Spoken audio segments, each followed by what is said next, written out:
भारत की भूमि की वो दो पवित्र नदियां जिन नदियों का जल से शंकर का शिवलिंग प्रकट होता है, एक मां नर्मदा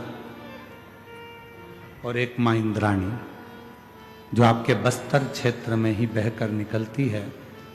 ऐसी पवित्र नदी इंद्राणी जिनके जल से स्वयं शंकर भगवान का शिवलिंग प्रकट होता, स्वयं।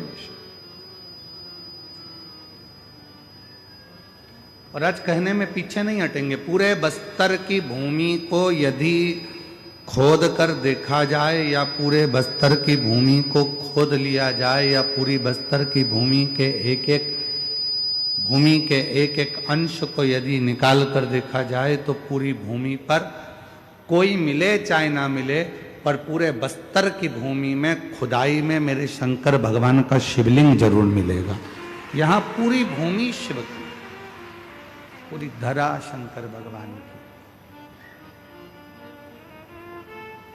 ऐसी कोई भूमि नहीं है, बस्तर का कोई ऐसा क्षेत्र नहीं है जहां शिव नहीं है। या पूरी क्षेत्र में, पूरी बस्तर के पूरे क्षेत्र में भगवान शंकर, भगवान शिव ही भगवान शिव है। और बहुत जितने 52 शक्तिपीठ हैं, उन शक्तिपीठ में जाना सरल है, 52 शक्तिपीठ में पहुंचना सरल है, पर सबसे कठिन अगर कोई शक्तिपीठ है तो मां दंतेश्वरी का शक्तिपीठ है। जब तक मां दंतेश्वरी आज्ञा ना करे तब तक कोई दंतेवाड़ा आ ही नहीं सकता।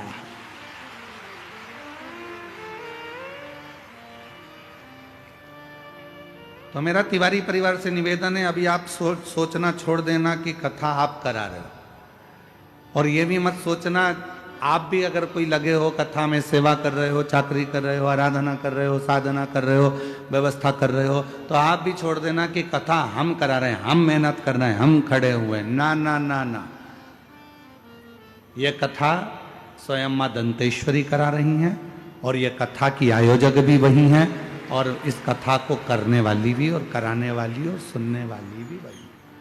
आप और हम नहीं, ये उसी की देन है, उसी की कृपा है, उसी की करुणा है, उसी की दया है, उसके सिवा कोई नहीं कर सकता। ये वही कर रही है। मां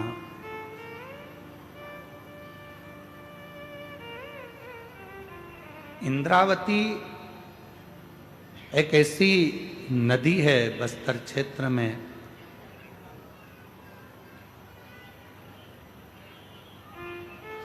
आप लोग तो आपके क्षेत्र की नदी को जानते ही होंगे, जिस नदी का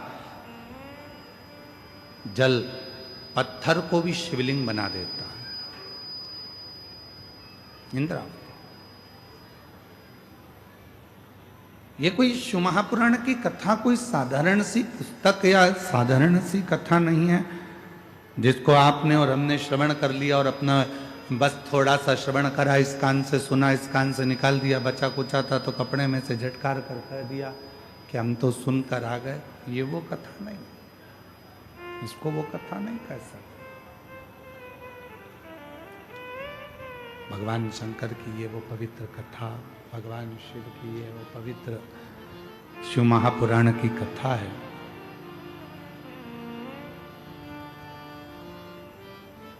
जो मनुष्य के जीवन के सारे दुखों को, सारे कष्टों को मिटा देती है।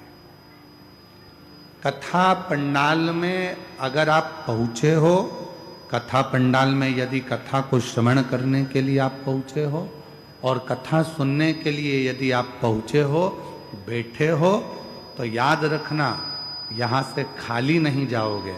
भगवान देव अधिदेव महादेव आपकी झोली में कुछ ना कुछ देकर जरूर करें।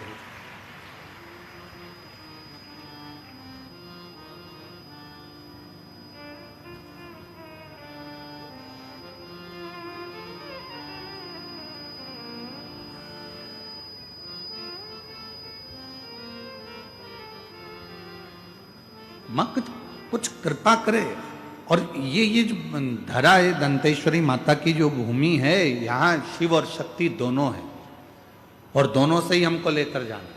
तो फिर वापिस से एक बार झुककर उस भूमि को नमन करना, उस भूमि की रज को, मिट्टी को अपने हृदय से लगाना और प्रणाम कर कर कहना, बाबा मेरा ये दुख है इसको काट देना।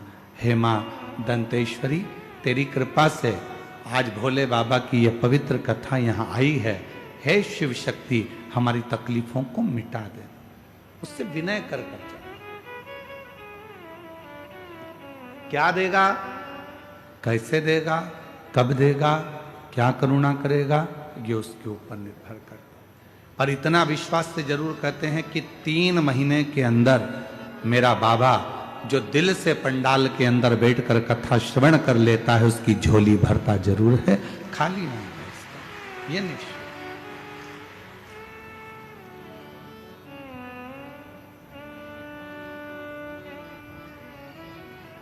तो वो कहते हैं ना,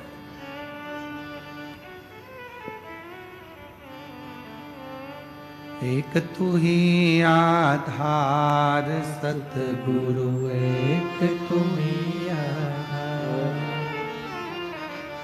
एक तू ही आधार सतगुरु, एक तू ही आधार। जब तक मिलो न तुम जीवन में, शांति कहाँ मिल सकती मन में।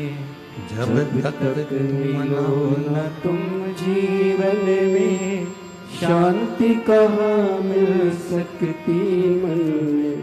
खोज लिया संसार सतगुरु, एक तुम्हीं आधार। खोज लिया संसार सतगुरु, एक तुम्हीं आधार। एक तुम्हीं आधार सतगुरु, एक तुम्हीं आधार।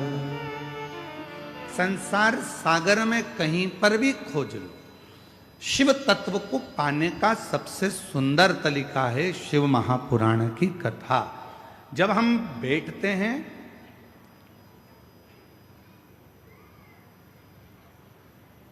गुरु महादेव के चरणों में, तो हमारे को यह ज्ञात हो जाता है कि शिव तत्व है क्या।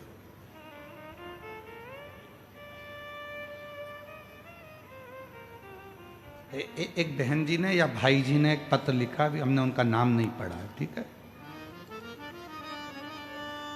पत्र में लगभग प्रश्न हैं 7, 16, 18 प्रश्न हैं।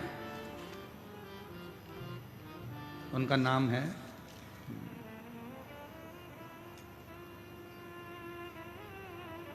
नाम नहीं है, ठीक है।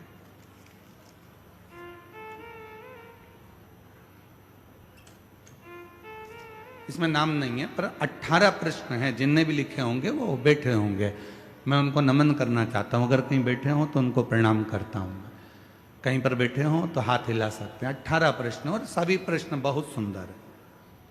उसमें वो संकोच ना करें कि हमने पत्र लिख दिया है और गुरुजी उस पत्र पर कुछ बोलेंगे, ना ना, आपको प्रणाम है, आपके प्रश्न बहुत अच्छा है। उसमें एक प्रश्न आपने लिखा है,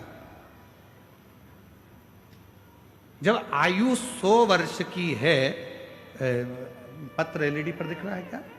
अच्छा, आप लोग एलईडी पर पत्र का प्रश्न नंबर है 4।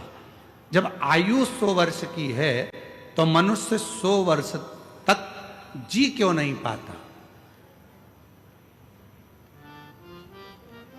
मोबाइल में डाटा 5G का है,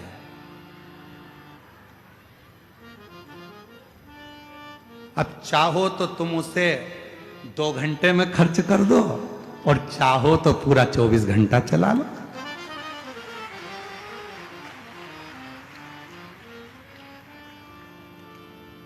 निर्भर आप पर करता है, दूसरे पर नहीं। भगवान ने थोड़ी ना कहा था कि मोटरसाइकिल इतनी तेज चला, इतनी तेज चला, इतनी तेज चला ने बुड़ बुड़ बुड़ बुड़ बुड़ बुड़ और वो बुड़ जा। भगवान ने तो पूरी दी है।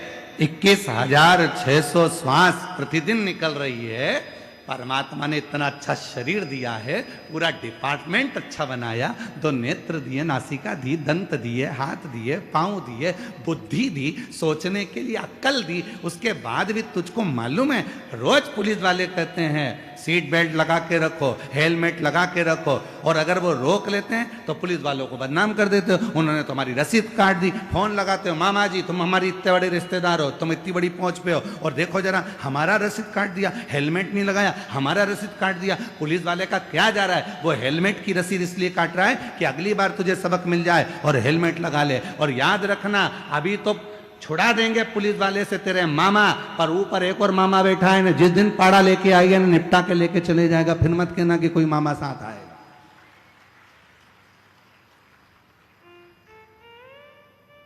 फिर मत कहना कि मामा साथ आया कि नहीं आया हो।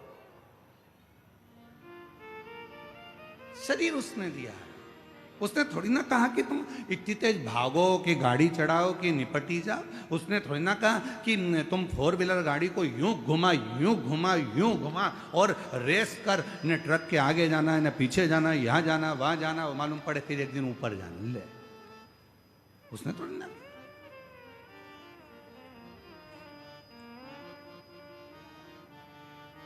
चौथे नंबर का प्रश्न है, जब आयु 100 वर्ष की है तो मनुष्य 100 वर्ष तक जी क्यों नहीं पाता? जी रहा है, कुछ लोग तो बड़ी आराम से जी रहा है, ऐसा भी नहीं है कि नहीं जी रहा। जिन्होंने व्यवस्थित जीवन को अपना बनाया है, योगा, प्राणायाम, भगवान का भजन, सात्विक भोजन, और किसी का दिल नहीं दुखाया है, अपनी जिंदगी मस्त होकर जो जिया है, वह आज भी 100 वर्ष तक जी रहा है। काय तिवारी जी, तुम्हारी उम्र कितनी है? काय तिवारी जी है 80। लो यहीं पे बैठे हैं, अब प्रैक्टिकल तो यहीं देख लो। 80 साल के हैं और अभी भी तंदुरुस्त, पूरे झुक के प्रणाम कर लिए महाराज जी को, और केला और नारियल अलग लिया है। अब सोचो 80 वर्ष के ये बैठे, और इनसे भी बराबर के, इनसे भी ऊपर के और बैठे होंगे। कौन नहीं जीता? अगर आप अपनी जिंदगी को सात्विक बनाओगे तो वो जीवन तुम्हारा अच्छा चलने वाला। और मालूम पड़े तुमने जिंदगी भर रो रो के, हे भगवान कौन सा पाप कर दिया, हे भगवान क्या कर दिया। कभी पड़ोसी के लिए जल जल के मरे जा रहा है, कभी इधर के लिए जल जल के मरे जा रहा है। पड़ोसी की यहाँ गाड़ी आई तो आधे कमजोर हो गए, दुबरे पतरे। रिश्तेदार पूछ रहे पहले तो अच्छी हो गई थी, आजकल दुबली क्यों हो गई। उसको क्या मालूम कि पड़ोसी का बेटा डॉक्टर बन गया, इसका बेटा ढोर बन गया। कौन समझाए? अब प्रश्न ऐसे दिए हैं, मैं इसका उत्तर पूरा का नहीं दूंगा, और दूंगा तो 18 प्रश्न में पूरी 7 दिन की कथा निकल जाएगी, पूरी 7 दिन दुबले हो। फिर भी बीच बीच में जिन्होंने भी ये पत्र लिखा है उनको प्रणाम करता हूं। आपके 18 प्रश्न का उत्तर पूरी 7 दिन की शिव महापुराण में अवश्य देंगे। बीच बीच में इस प्रश्न का उत्तर देते रहेंगे, जिससे आपके 18 प्रश्न पूर्ण हो। 18 प्रश्न। 100 वर्ष का जीवन है, मनुष्य इतना कम क्यों जी रहा है? आपके पास में मोबाइल में बैलेंस है, तुम चाहो तो जल्दी खत्म कर दो, तुम चाहो तो चला, महीने भर चला, तो क्या दिक्कत? कौन मना कर रहा? आपके ऊपर निर्भर करता है। जियो, बहुत कीमती शरीर मिला है, ये शरीर वापिस नहीं मिलने वाला है। मेरी जीजियों, मेरे जीजाओं, और मां दंतेश्वरी के धाम में रहने वाली मेरी आद्य शक्तियों, और यहाँ पर विराजमान सभी मेरी बेटियों, बेटाओं, मेरी माताओं, मेरे बुजुर्ग, माता पिता तुल्य, आप सब विराजमान। बहुत कीमती शरीर।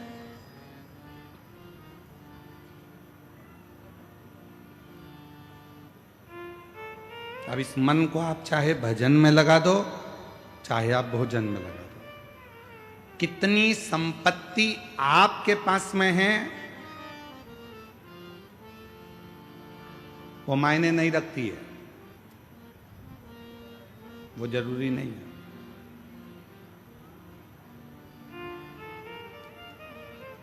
कितना पैसा तुम्हारे पास बढ़ गया वो मायने नहीं रखाता।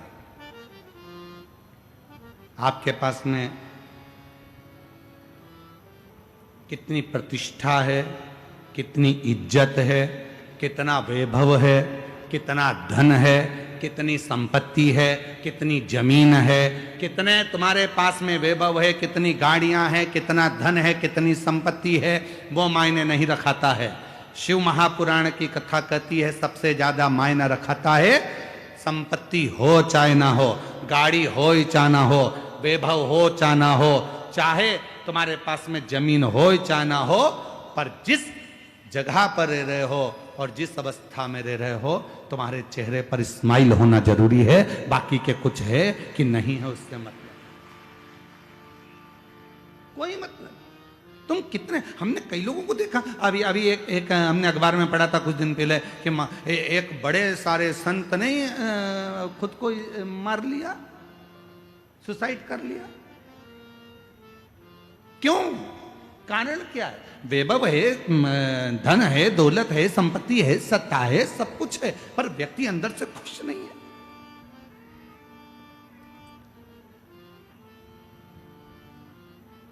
अभी शादियों का सीजन चल रहा है, पूरे देश में शादियां हो रही हैं। हमें उम्मीद है कि तुम्हारे छत्तीसगढ़ में भी खूब शादियां हो रही होंगी, शादी के गार्डन फुल चल रहे होंगे। बोलो तो सही है कि गलत है? अरे जम के तो बोलो। खूब जोरदार माल निपटा रहे होगे अभी तो तुम, गुलाब जामुन, गाजर का हलवा और खूब जोरदार ने अच्छे अच्छे आइटम, खूब जोरदार ठेहुआ, टीका, सब बढ़िया बढ़िया खा रहे होगे। पानी पतासा, छम्मक, लड्डू सब निपटा रहे होगे। शादियों का सीजन चल रहा है। लड़की को विदा करते हैं तो बेचारे दूल्हे से बार बार आकर कहते हैं हमारी बेटी को खुश रखना, हमारी बेटी को खुश रखना, हमारी बेटी को खुश रखना। फिर बच्चा भी हो जाए तो लोग कहने लगते हैं बेटी और बच्चे को खुश रखना, बेटी को खुश रखना। पूरे शादी में एक ऐसा नहीं मिला जो दूल्हे से जाकर कह दे भैया अब तुम्हारी शादी हो रही है, थोड़े खुश रह लेना, थोड़े से खुश रह, तुम्हारी शादी हो रही है, अब तुम्हारे चेहरे पर खुशी होना चाहिए। क्यों? पत्नी को जब खुश रख सकते हो जब तुम खुश रहोगे, बच्चों को तब खुश रख सकते हो जब तुम खुश रहोगे, और माता पिता को जब खुश रख सकते हो जब तुम खुश होगे। मालूम पड़े खुद का मुंह भगोने जैसा हो गया, शादी के बाद ऐसे हो गए जैसे बिना मांजा हुआ तवा। कितना ही मांज लो उसको हमेशा काला की काला ही रहता है। उसी तरह कितना भी शादी के बाद व्यक्ति को हंसाने का प्रयास कर लो, कितनी भी खुशी मिल जाए, पर वो बेचारा ऐसा रहता है जैसे। खुश रहो, मस्त जिंदगी जियो, दोबारा नहीं मिलना है। बड़ी मुश्किल से शिव महापुराण की कथा चलकर दंतेवाड़ा में आई है, बड़ी मुश्किल से चलकर मां दंतेश्वरी की कृपा से ये शिव महापुराण की कथा यहां तक पहुंची है। दोबारा नहीं होना है। मां दंतेश्वरी की कृपा से मिली है तो उसको स्वीकार कर कर अपनी जिंदगी को सार्थक बना लो।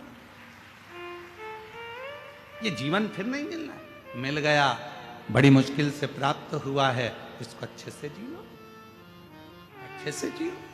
और गुरु करते क्या है? गुरु अपने जीवन में बस एक ही चीज सिखाते हैं, एक ही चीज, मिलते ना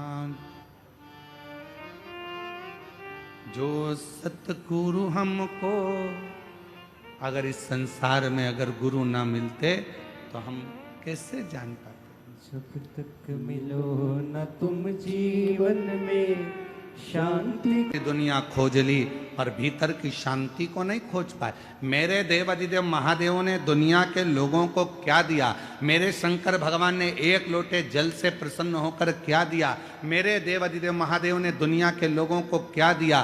तो कोई तुमसे पूछे तो कह देना एक लोटा जल चढ़ाने वाले के हृदय में शंकर भगवान सबसे पहले शांति देते हैं, धीरज देते हैं, आनंद देते हैं कि तू अपनी जिंदगी को आनंद में जीना, खुशियों में जीना प्रारंभ कर दे। आनंद।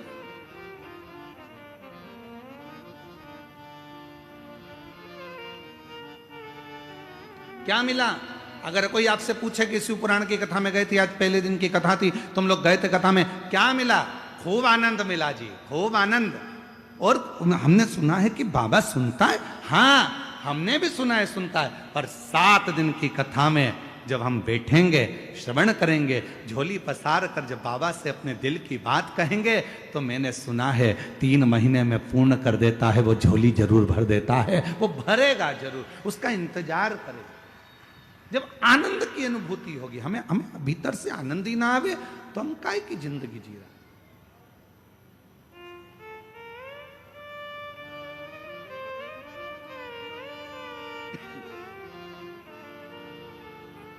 चेहरे की रौनक बता देती है कि आपके घर में आप खुश हैं कि नहीं। आपके घर का भोजन बता देता है कि आपके घर में प्रसन्नता कितनी है। आपके घर के बोलने का तरीका बता देता है कि आपके घर में आनंद कितना है, प्रसन्नता कितनी, आनंद कितना है, खुशी कितनी है, ये बता देता। महाराज बढ़ रही है ना बढ़ रही उससे मतलब नहीं, तुम्हारे चेहरे पर खुशी बढ़ रही कि नहीं बढ़ रही, प्रसन्नता बढ़ रही कि नहीं बढ़ रही, वो जरूर।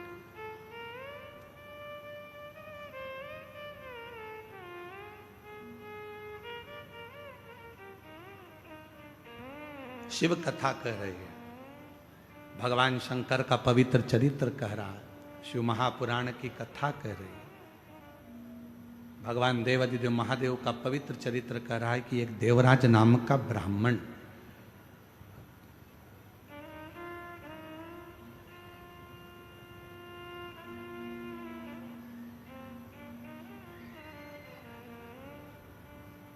और वो देवराज नाम का ब्राह्मण जो ना कभी मंदिर गया, ना कभी देवालय गया, ना कभी शिवालय गया, ना कभी कोई सत्संग में, कभी कोई भजन में, कहीं नहीं, केवल उसकी माता जो थी वो शिव भक्त थी। वो भगवान शंकर को 1 लोटा जल रोज चढ़ाती थी, वो शिव की आराधना में डूबी रहती थी, भगवान शंकर की भक्ति करती रहती।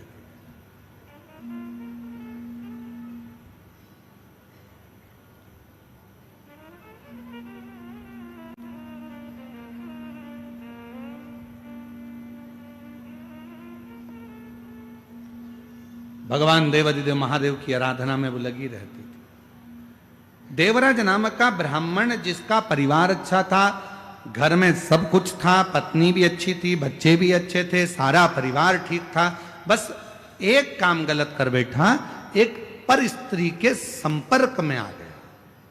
और हमने पहले भी कथा में काज फिर कहते हैं, पराई नारी और पराया धन जिंदगी को बर्बाद कर देता।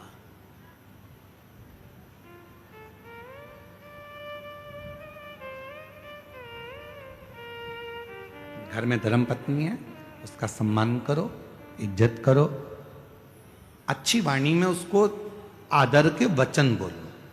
घर में बच्चे हैं, उनको संभालो, आदर के वचन बोलो, सम्मान करो, सत्कार करो उसका। दूसरी नारी को आप इतना आदर देते हो, इतना प्रेम से बोलते हो, इतना स्नेह से बोलते हो, उतना ही प्रेम और स्नेह से घर की नारी से बोल लो ना, तो तुम्हारे लिए घी की चुपड़ी हुई रोटी रोज लाके धर दे, इतने प्रेम से। ना जाने पर वो वाणी कहां चली जाती है, वो आदर के शब्द कहां चले जाते हैं, वो सम्मान के शब्द कहां चले जाते हैं, वो आदर के व्याख्यान कहां चले जाते हैं।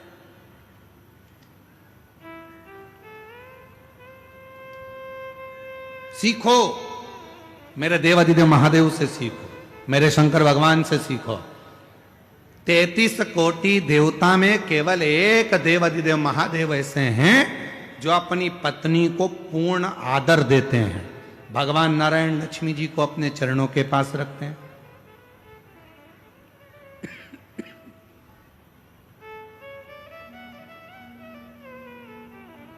ब्रह्मदेव माता ब्रह्माणी को अपने करीब में रखते हैं।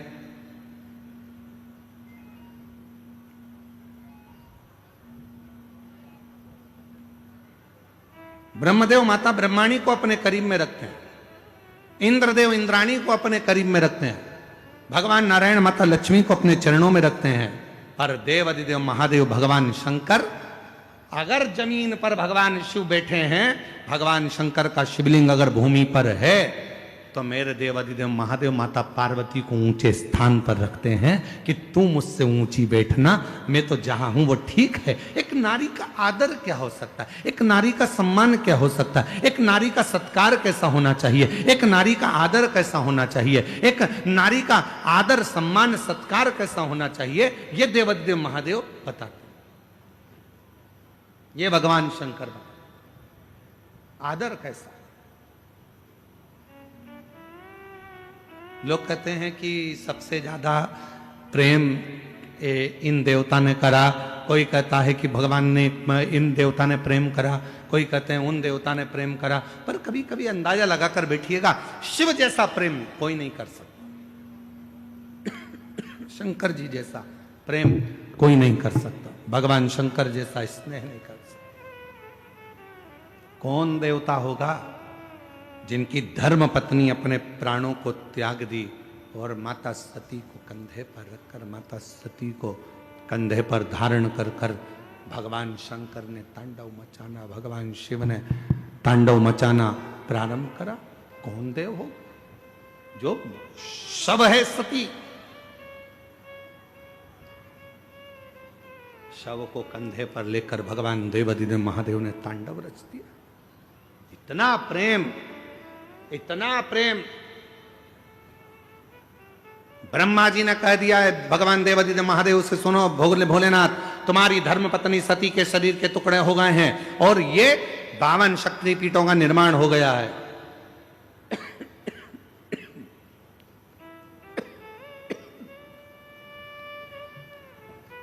माता शक्ति के, सती के शरीर के टुकड़े हो गए और ये शक्तिपीठों का निर्माण हो गया है। देव अधिदेव महादेव, अब तुम्हारी धर्म पत्नी सती जा चुकी है,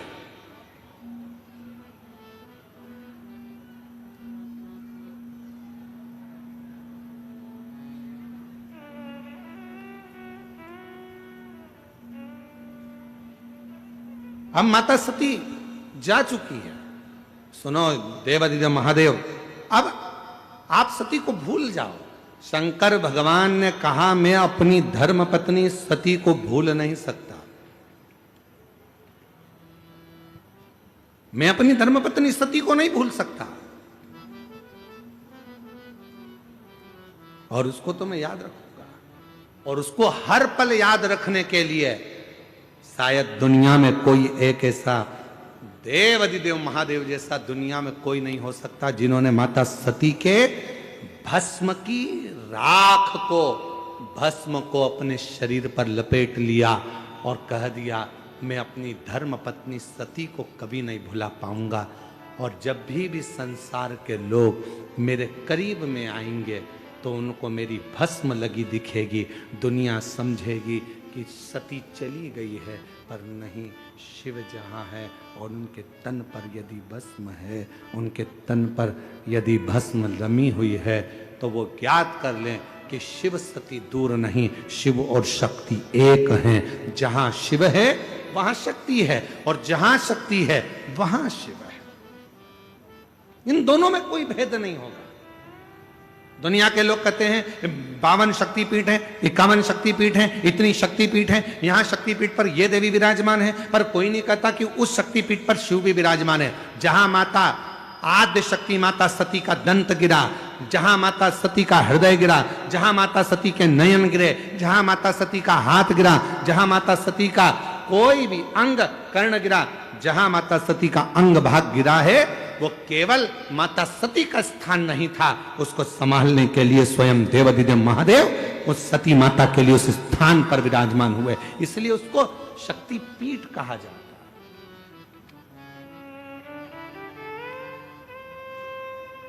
शक्ति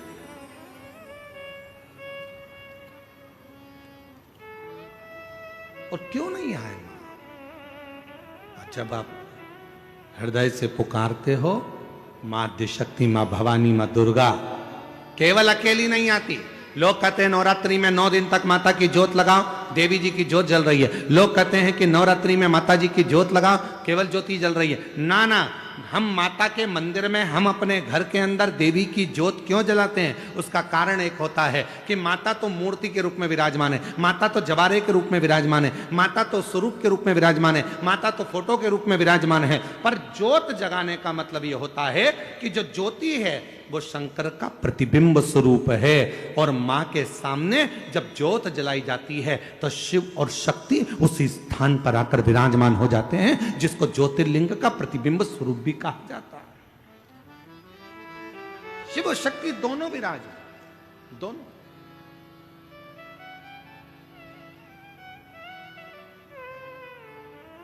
इसीलिए शायद दुष्टों का संहार करने के लिए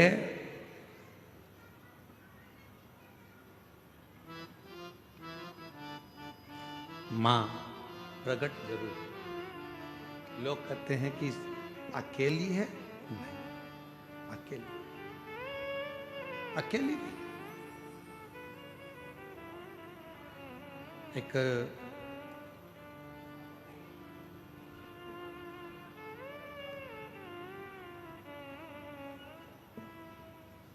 आप लोगों के स्मरण में है कि नहीं हमको नहीं मालूम, पर 2 माता ऐसी है, 2 जगत जननी ऐसी है कि दुनिया का कोई भी व्यक्ति कितना भी टोना कर दे, चाहे दुनिया का कोई भी व्यक्ति कितनी भी विद्या कर दे, चाहे दुनिया का कोई भी तांत्रिक, कोई विद्या करने वाला तुम्हारे ऊपर कितनी भी विद्या कर दे, 2 देवी ऐसी है जो उस टोना को, उस विद्या को पलट देती है।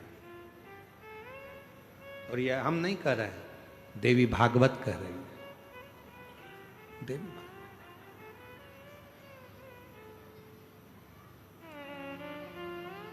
काली पुराण में भी इसका वर्णन आता है, देवी भागवत में भी इसका वर्णन आता है। 2 देवी ऐसी हैं जो कोई अपने ऊपर अगर विद्या कर रहा है और वो 2 देवी का स्मरण कर लिया जाए, उन 2 देवी का नाम लेकर मात्र शंकर के शिवलिंग के सामने जो अशोक सुंदरी वाली जगह होती है, वहां पर अगर इन 2 देवियों का नाम लेकर अगर जल चढ़ा दिया जाए तो किसी ने अगर विद्या करी भी होती है तो पलट जाती है। कोई कितना भी बड़ा तुम्हारे लिए तंत्र मंत्र कर रहा हो, वो तुरंत पलट जाता है, एक क्षण नहीं लगता और उनका नाम लेने से ही पलट जाता है। 2 देवी, एक प्रत्यग्रा माता, एक है प्रत्यग्री माता और दूसरी है दंतेश्वरी माता, जिसका काली पुराण में विशेष वर्णन लिखा।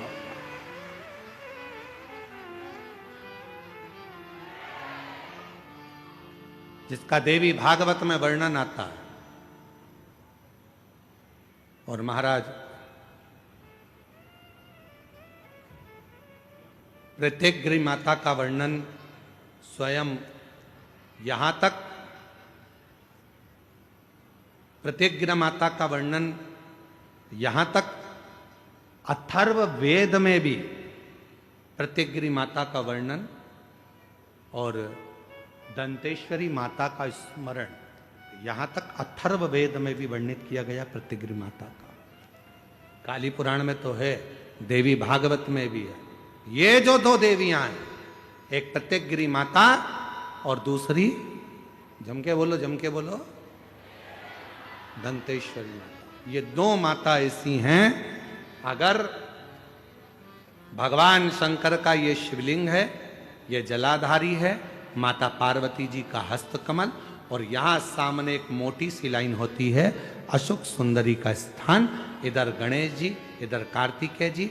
जब हम दक्षिण में खड़े होकर, उत्तर में मुख कर कर, यहां खड़े होकर जब हम शिवलिंग पर जल चढ़ाते हैं और अपने जल के पात्र को थोड़ा सा आगे बढ़ाकर हम इस स्थान पर, अशोक सुंदरी के स्थान पर, इस यहां खड़े होकर जल चढ़ाते समय इस स्थान पर अपने पानी के लोटे को आगे बढ़ाते हैं और जल को यहां गिराते हैं। प्रत्येक गिरी माता का नाम लेकर या मां दंतेश्वरी का नाम लेकर जब हम चढ़ाते हैं, आज दिन भर में अगर कोई ने भी हमारे ऊपर विद्या करी होती है, वो 2 मिनट के अंदर वो कटकर गिर जाती है और कोई असर नहीं हो पाता। 2 मां, एक मां दंतेश्वरी, एक प्रत्येकगिरी। कौन है ये प्रत्येकगिरी माता? तो शिव महापुराण में बड़ा सुंदर वर्णन आया कि जब हिरण्यकशिपु ने बहुत तप करा, बहुत तप,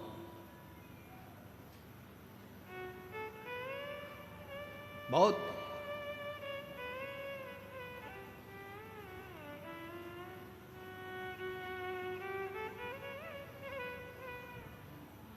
मेरा निवेदन है आस्था चैनल वालों से, कथा लाइव चल रही है, उनसे हम निवेदन करेंगे कि आपके पास में दंतेश्वरी माता का फोटो हो तो आस्था चैनल वाले अवश्य दिखाते रहें बीच बीच में जहाँ कथा चल रही है।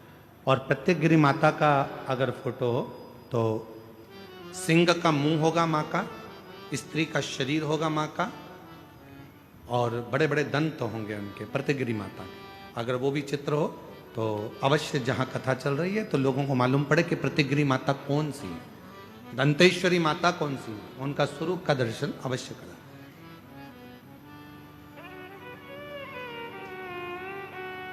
और प्रत्येकगिरी माता का अगर फोटो का आप लोगों को समझ में ना आए तो एक बार हमको व्यासपीठ पर लाकर उस मोबाइल में दर्शन कराएं तो हम भी बता देंगे। प्रत्येकगिरी माता 2 माता ऐसी है।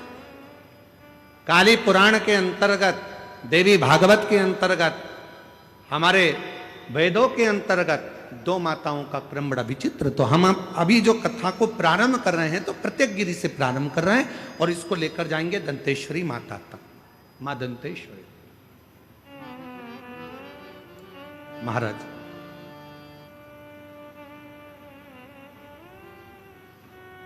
हिरण्यकशिपु ने तप किया, वर मांगा भगवान से, वर प्राप्त किया।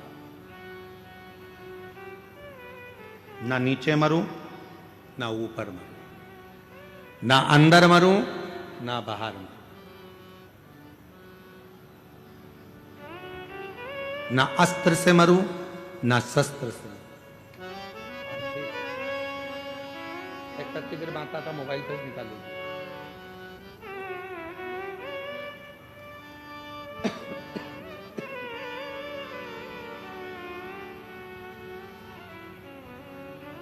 ना अस्त्र से मरूं, ना शस्त्र से मरूं, ना दिन में मरूं, ना रात में मरूं, ना नर से मरूं, ना पशु से मरूं,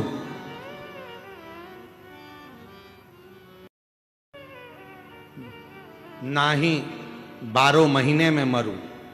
ये हिरण्यकशिपु ने वर मांगा,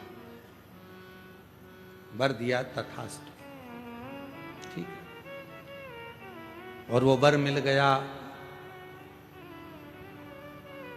हिरण्यकशिपु बड़े बहुत प्रबल हो गए। ऐसा वर प्राप्त हो गया कि अब मेरे प्राण नहीं छूटेंगे। ऐसा वर मिल गया मुझको कि अब मैं मरूंगा नहीं। खूब खूब उत्पात हिरण्यकशिपु ने मचाया। घर आया तो पता चला कि मेरी धर्म पत्नी के गर्भ से एक बेटे ने जन्म लिया है जिसका नाम प्रहलाद है, जिसका नाम प्रहलाद का जन्म। हाँ, और वो भी देवऋषि नारद के घर में कुटिया में हुआ है प्रहलाद।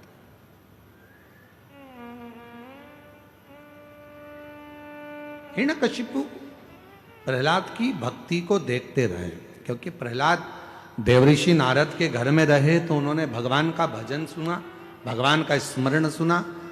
और हिरण्यकशिपु की धर्मपत्नी गर्भस्थ थी, जिसको मारने के लिए स्वयं इंद्र लेकर जा रहे थे कि गर्भ में जो बच्चा होगा वो मारना जरूरी है, नहीं तो हिरण्यकशिपु जैसा क्रोधी होगा, वह भी विवाद करने वाला होगा, असुर होगा। तो नारद जी ने उसको छुड़ा लिया था और नारद जी ने उसको इतना ज्ञान दिया था, इतना ज्ञान दिया कि गर्भस्थ बालक भगवान की अविरल भक्ति में डूबने वाला उत्पन्न हुआ। इसलिए हमारे पुराने समय की माताएं कहती हैं कि गर्भ में जब बच्चा रहे उस समय पर रामायण गीता का स्मरण करना चाहिए, गर्भवती नारी को भगवान का भजन करना चाहिए, गर्भवती नारी को भगवत स्मरण करना चाहिए, गर्भवती नारी को भगवान को जल चढ़ाना चाहिए, गर्भवती नारी को अच्छे अच्छे पुराण वेद और शास्त्र श्रवण भी करे और पढ़े भी। पर आज के जमाने में जैसे गर्भ ठेरता है डॉक्टर कह देते हैं बेड रेस्ट, पलंग पर पड़ी रहो दिन भर।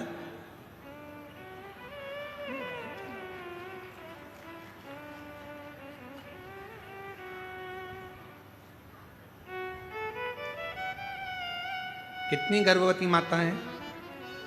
ईमानदारी से बोलना, तुम्हारे मोहल्ले में भी कई गर्भवती माताएं होंगी। कितनी हैं जो रामायण पढ़ती हैं, कितनी हैं जो गीता पढ़ती हैं, कितनी हैं जो शिव पुराण पढ़ती हैं, कितनी हैं जो भागवत पढ़ती हैं? बहुत ना के बराबर कोई माताएं होंगी जो गर्भ अवस्था में भगवान का भजन करती होंगी, गीता रामायण पढ़ती होंगी।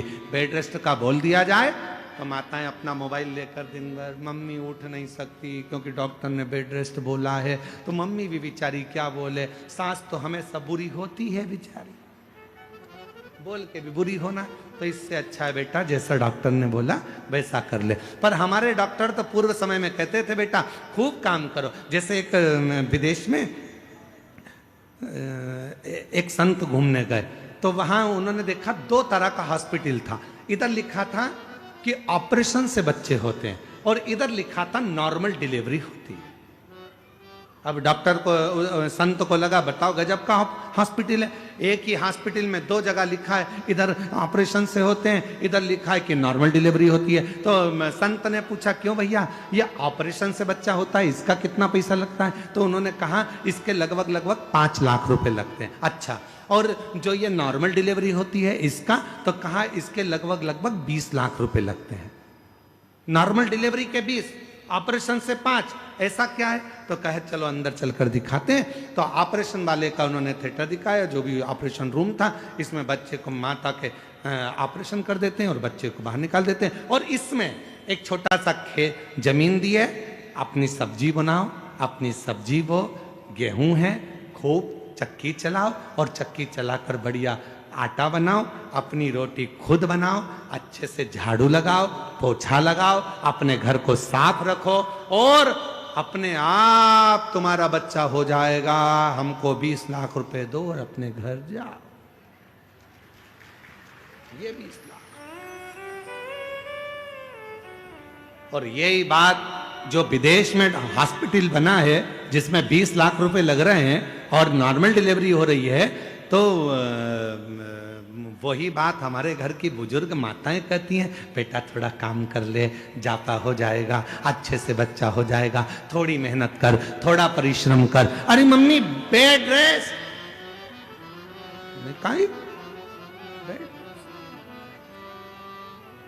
तो माँ ने कहा अच्छा ठीक है बेड रेस्ट ले, तो थोड़ी रामायण पढ़ ले। मम्मी रामायण गीता पढ़ ले, नहीं। और मालूम पड़ा वो केवल सीरियल देखती रही। ऐसा कोई सीरियल नहीं बना जिस सीरियल में कहीं का रोता नहीं मिला। तुम पूरे एक नाटक निकाल के देख लो, कहीं की ना कहीं की 24 घंटे रोती मिले। पूरे नाटक कहीं की ना कहीं की रोती मिलेगी। कहीं सास रोएगी, कहीं बहू रोएगी, कहीं ये रोएगा, कहीं वो रोएगा। पूरे नाटक में दर्द भरे सीन ही दिखते हैं। इसलिए औलाद भी जो पैदा होती है आज के जमाने में की, वो भी नाटक कंपनी पैदा होती है। नाटक गोदी में रखोगे तो चुप, गोदी से नीचे उतारोगे तो पे पे करे। इतने में तो सास भी चिल्ला के कह दे हमारी भी 4 औलाद थी री बहू, खिला देते, पिला देते, पटक देते, खेलते रहते, पर तेरी औलाद धाई भगवान जाने ना जाने कहां से आई। ऐसी औलाद सवार ही नहीं। लोग भी करते तो पहले नियम था। अब हिरण्यकशिपु की धर्मपत्नी को लेकर चले गए देव ऋषि नारद, और उन्होंने जो उपदेश दिया, हिरण्यकशिपु की पत्नी को समझाना प्रारंभ किया, ज्ञान उपदेश देना प्रारंभ करे और भगवान के भजन गाना जो प्रारंभ करे, तो गर्भ में जो बालक था जन्म लेते ही उसने आह्लाद किया, भगवान के नाम का वर्णन किया, तो उसका नाम प्रहलाद हो गया। प्रहलाद। अब वो भी भगवत भजन में लग गया, वो भी भगवत स्मरण में लग गया, भक्ति में डूब गया।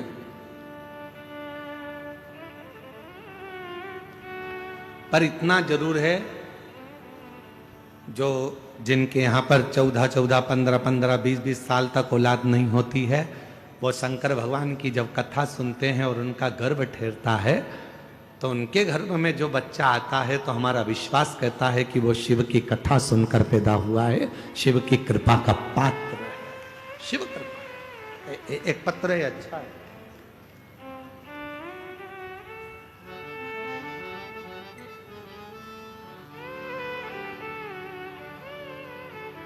गुरु जी, पंडित जी, मेरा नाम सपना नायक और मेरे पति का नाम कमलेश नायक है। मैं ग्राम सोनापाल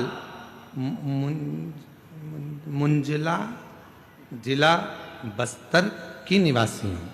कहीं बैठी हो तो हाथ हिला सकती हैं, अगर कहीं बैठी हो तो हाथ हिला सकती हैं। मेरा नाम सपना नायक और पति का नाम कमलेश नायक है। कहीं बैठी हो तो हाथ हिला सकती हैं, और अगर बच्चा आया हो साथ में तो लेकर व्यासपीठ पर आ सकती हैं। बच्चे को साथ लाई हैं तो ला सकती हैं। मैं ग्राम सोनपाल मुंजला जिला बस्तर की निवासी हूँ गुरुदेव। एक लोटे जल का, आप लोग एलईडी पर पत्र पढ़ सकते हैं, पत्र चल रहा है एलईडी। एक लोटे जल की क्या बखान करूं, मेरे जीवन में एक नई रोशनी भर दिया। गुरुदेव, मेरी शादी को 14 वर्ष हो चुके थे, पर मुझे संतान सुख की प्राप्ति नहीं हुई। 14 वर्ष हो चुके थे पर मुझे संतान सुख की प्राप्ति नहीं हुई। साल बीते और मैं मां बनने में असमर्थ थी, पर वर्ष 2022 में पड़ोस वाली दीदी ने बताया आपकी कथा महाशिव पुराण के बारे में। तब टीवी के में आपके कथा का महाशिव पुराण देखना प्रारंभ किया, और मैंने देखा आपने कहा सफेद आंकड़े के जड़ को बांधो और भगवान का पशुपतिनाथ का व्रत करो, और मैंने ऐसे ही किया। सफेद आंकड़े की जड़ को बांधा और पशुपतिनाथ का व्रत प्रारंभ किया। उसके बाद में रायपुर गुड़ियारी पहुंच गई। सुना था पंडाल में बैठकर कथा श्रवण करने पर जो मांगते हैं वो मिलता है। रायपुर के गुड़ियारी में कथा सुनने गई, वहां की मिट्टी को अपने पेट पर लगा लेती, बाबा से कहती 14 साल हो गए, इलाज कराते कराते औलाद नहीं है। तब वहां से लौट कर आई और बाबा की ऐसी कृपा हुई, 3 महीने के अंदर मेरा गर्भ ठहर गया, और बाबा की कृपा से मुझे 14 साल के बाद पुत्र रत्न की प्राप्ति हो गई। 14 वर्ष के बाद मेरे घर औलाद हुई, जिसका फोटो भी लगा रही हूं। फोटो आप लोग एलईडी पर देख सकते, जिसका मैं फोटो भी लगा रही हूं। 14 वर्ष के बाद मेरे यहां संतान हुई।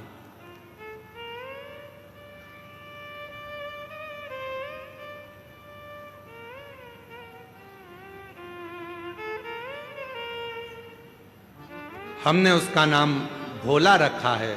शिव की कृपा से हुआ है, बाबा की करुणा से हुआ है, और तेरी कृपा का क्या है भरोसा, कब किस पर हो जाए, जरा सी हम पर कर दो, जरा सी हम पर कर दो। आप भी बोलो साथ में, जिस पर भी हो गई तेरी कृपा करुणा वो भव पार हुआ। बोलो बोलो बोलो, भव पार हुआ। पापी हो चाहे जितना, उसका भी बाबा उद्धार हुआ, उद्धार हुआ। गिद्ध अजामिल गणिका जैसे तेरे मन को भाई, जरा सी हम पर कर दो, जरा सी हम पर कर दो। तेरी कृपा का क्या है भरोसा, कब किस पर हो जाए, जरा सी हम पर कर दो, जरा सी हम पर कर दो। जब तक उसकी कृपा नहीं होती, करुणा नहीं होती, दया नहीं होती, तब तक भगवान केवल आपके विश्वास पर, आपके भरोसे पर शिव है। भरोसा है शंकर जी, भरोसा नहीं है शिव नहीं। विश्वास है तो परमात्मा है, और विश्वास नहीं है तो परमात्मा भी नहीं। विश्वास है तो परमात्मा।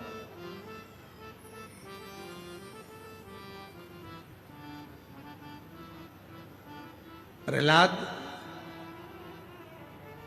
बहुत भगवान की भक्ति करता, हिरण्यकशिपु उसको मारने का प्लान पर प्लान करता, बहुत प्रयास, खोलते तेल में डाल दिया प्रहलाद को, नहीं मरा।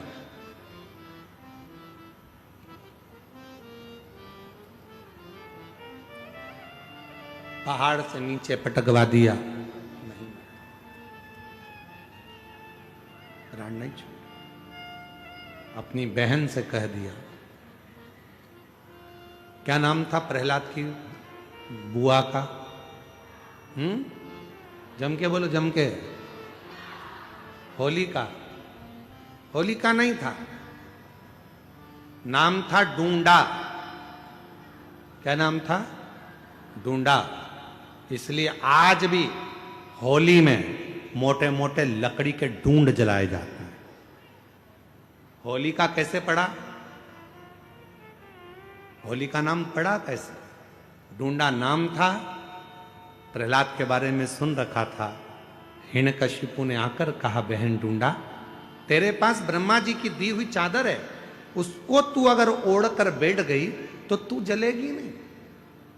एक काम कर, प्रहलाद को गोदी में लेकर बैठ जा, और जब बैठेगी आग ही चारों तरफ से लगेगी, तेरे ऊपर चादर रहेगी, तू बच जाएगी और प्रहलाद जल जाएगा। डूंडा ने अपने भाई का कहना मान लिया और चादर ओढ़कर बैठ गई। चारों तरफ से आग लग गई। डूंडा को लगा मेरा छोटा सा भतीजा जल जाएगा, क्योंकि वो बुआ थी।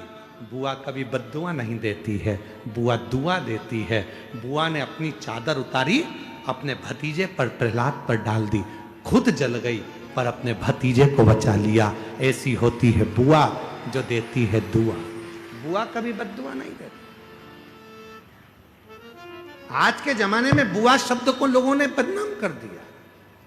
लोगों को लगता है बुआ जी आई हैं तो कुछ लेकर जाएंगे, बुआ जी आई हैं तो कपड़े लेंगे, बुआ जी आई हैं तो ऐसा करेंगे। नहीं, बुआ आती है तो दुआ देकर जाती है।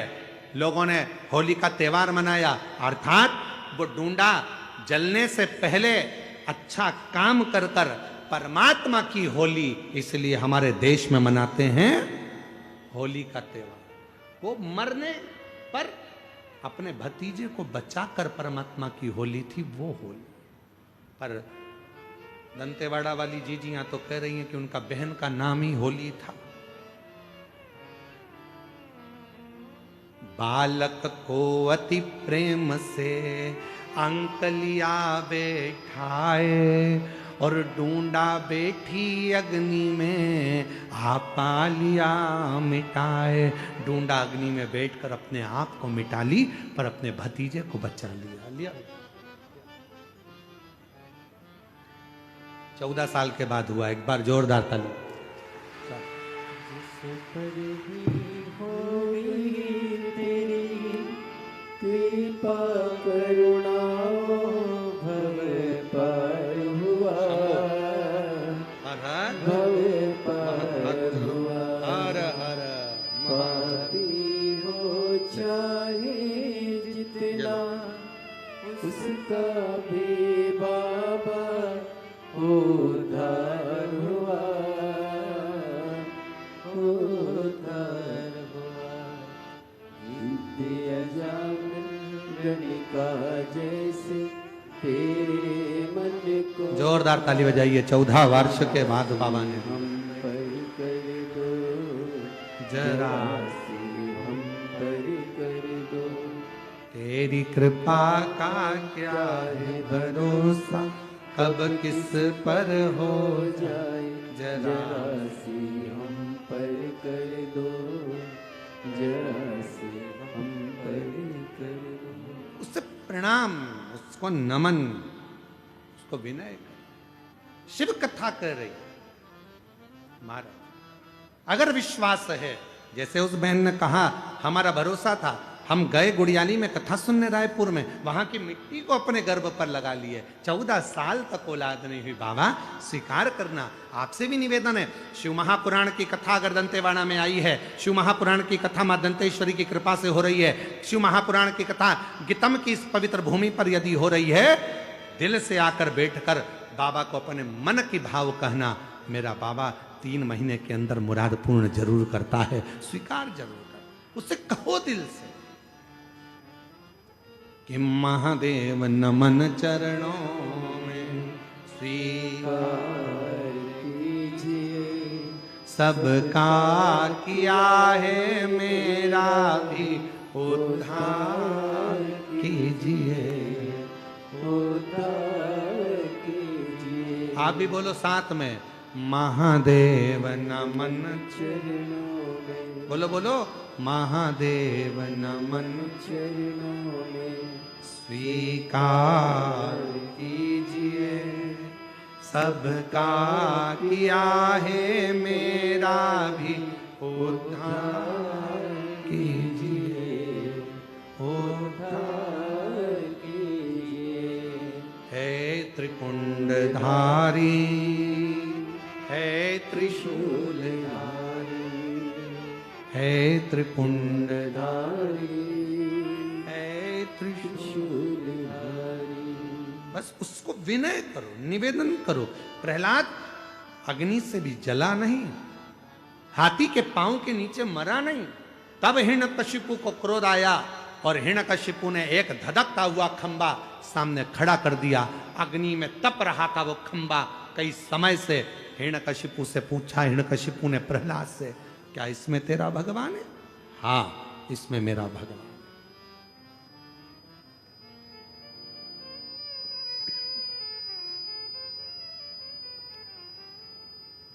इसमें भगवान है? हाँ। इस खंबे में तेरा भगवान है? हाँ। अगर खंबे में भगवान है, लग जा गले। प्रहलाद ने देखा कि बहुत अग्नि का खंबा है, तो भी भगवान का नाम लेकर प्रहलाद खंबे से गले लग गया। हिरण्यकशिपु को क्रोध आया तो गदा का प्रहार खंबे पर करने लगा और उसी में से नरसिंह भगवान प्रकट हो गए। नरसिंह भगवान, ये कथा तो आप लोग सुने। क्रोध आया नरसिंह भगवान को, हिरण्यकशिपु के उदर को फाड़ दिया, हाथों को निकाल लिया, गले में धारण कर लिया। क्रोध, इतना क्रोध था नरसिंह भगवान का, हिरण्यकशिपु के शरीर का जब रक्त भगवान नरसिंह के शरीर पर लगा तो उनका क्रोध और प्रबल हो गया। और रक्त मतलब जो भाग उसने ग्रहण करा था, जो भोजन उसने ग्रहण करा था, उसका जो एक बूंद अंश बनता है, वो रक्त उसके शरीर पर लगते से क्रोध आ गया। क्रोध। शिव पुराण कहती है महाराज,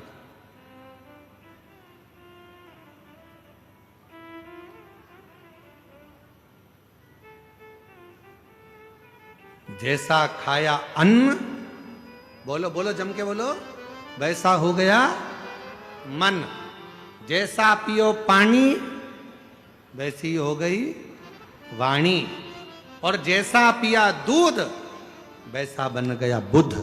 बुद्धि कैसे बनी है? दूध से। थैली का पियोगे तो थैली जैसे हो जाओगे, डब्बे का पियोगे तो डब्बे जैसे हो जाओगे, और गौ माता का अगर दूध पियोगे तो गाय जैसे निर्मल हो जाओगे। ये दूध पर आधार। कई लोग बोतल का दूध पी पी के, वो माताओं ने ऐसी आदत डाल दी है बोतल की, ना जाने वो बोतल कहां से आ गई।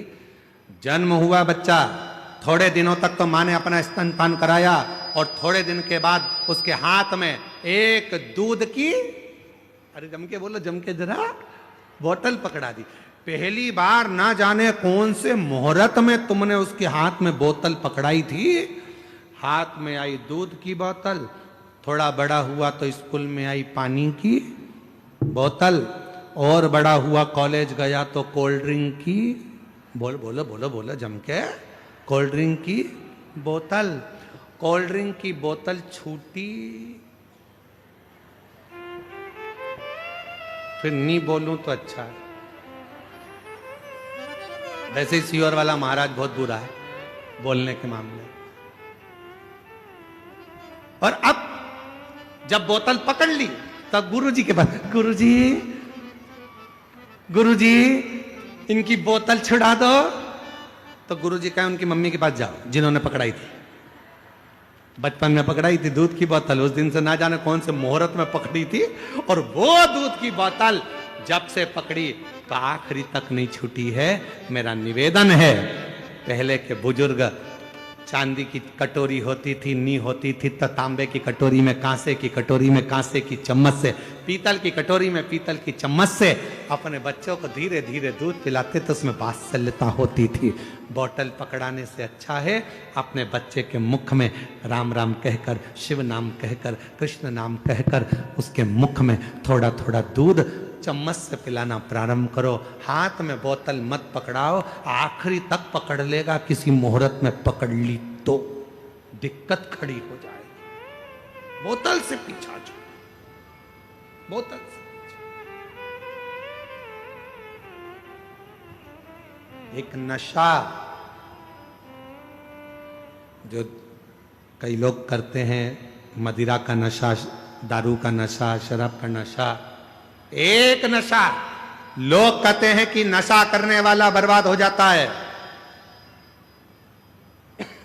शिव महापुराण की कथा कहती है केवल नशा करने वाला अकेला बर्बाद नहीं होता है, जो नशा करता है उसका पूरा घर, उसके बच्चे, उसकी पत्नी, उसका कुटुंब, उसका परिवार सब बर्बाद हो जाता है। इसलिए इस व्यासपीठ से निवेदन करते हैं, नशा करने वालों से निवेदन करते हैं कि शिव महापुराण में अगर कुछ दान करना चाहते हो तो अपने नशे का दान दे दो कि मैं आज के बाद कभी नशा नहीं करूंगा, छोड़ता हूं। मेरा बाबा यहां आया है, मेरा भोले बाबा यहां पहुंचा है, मेरा शंकर भगवान यहां आया है, मैं उस प्रेशर नहीं आ रहा है, मेरा बाबा नहीं आ, बाबा यहां आए हैं तो मैं नशे का त्याग। शिशु के शरीर का रक्त नरसिंह भगवान के शरीर को लग गया तो क्रोध और तीव्र हो। किसी के घर का यदि भोजन ग्रहण कर रहे हो तो पहले विचार करना कि वो भोजन हमें फलित होगा कि नहीं। भोजन बनाने वाले का भाव भी शुद्ध है कि नहीं।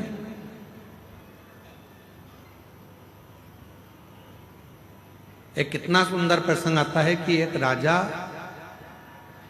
हमेशा मरने का सोचता था। रानी उसको समझाती थी तुम्हारे घर में जब राजपाट है, धन है, वैभव है, संपदा है, सत्ता है, दौलत है, जमीन है, जायदाद है, बच्चे हैं, तो फिर मरने का क्यों सोचते। राजा को समझ में नहीं आता था कि मैं मरने का क्यों सोचता हूं, मेरे में ये बुद्धि आती कहां से। राजा एक दिन अपने गुरुजी के पास गया, गुरुदेव से जाकर कहा गुरुजी एक बात समझ में नहीं आती, मेरे मन में ये भाव नहीं समझ में आ रहा कि आखिर सब कुछ अच्छा है तो फिर मरने का मेरे मन में ये बार बार प्लान क्यों आ रहा है, मेरे मन में बार बार ऐसा भाव क्यों आ रहा है। गुरुजी ने कहा कि तुम्हारे घर में भोजन कौन बनाता है, रानी बनाती है कि नहीं बनाती, नहीं बनाती। कौन बनाता है, तो कि एक सेविका आती है, एक दासी आती है, वो भोजन बनाने वाली दासी सेविका भोजन बनाती है। अच्छा पता करो उस सेविका को कोई तकलीफ तो नहीं है। मालूम करा तो वो सेविका सबसे एक ही बात कहती थी, मैं तो इतनी दुखी रहती हूं, मैं तो मर जाऊं तो अच्छा। सेविका हमेशा एक ही बात सोचती थी कि मैं तो इतनी तकलीफ में हूं, इतनी दुखी हूं कि मर जाऊं तो अच्छा। भोजन बनाती रहती, आंख से आंसू बहाती रहती और मन में मरने का विचार करती। भोजन कौन करता? राजा। बुद्धि किसकी बिगड़ी? राजा की। मरने का प्लान कौन कर रहा? राजा। राजा सेविका को बुलाकर पूछे कि तुम भोजन बनाती हो और तुम्हारे मन में ये अलग अलग भाव आते रहते हैं मरने के, क्यों? कहा मैं दुखी हूं, तकलीफ में, कष्ट में, इसलिए मैं मरने का विचार करती रहती हूं महाराज। राजा ने उस सेविका को निकाल दिया, भोजन रानी बनाने लगी। राजा की उम्र के लिए सोचती थी मेरा पति खूब जिए, खूब आनंद में रहे, स्वस्थ रहे, खुश रहे। पति स्वस्थ रहने लगा, खुश रहने लगा, आनंद में रहने लगा। मेरी जीजियों, मेरे जीजाओं, मेरी बेटियों, बेटाओं, मेरी माताओं, एक निवेदन आपसे करें। भोजन बनाओ, मना नहीं है। भोजन बनाने वाले तुम्हारे घर में आए, मना नहीं है। पर भोजन बनाने वालों से एक बात जरूर करा करो कि जब तुम भोजन बनाओ तो भगवान का भजन गाते हुए बनाओ, जिससे हमारे घर में भी भगवत कीर्तन स्मरण होता है, भगवत नाम चले।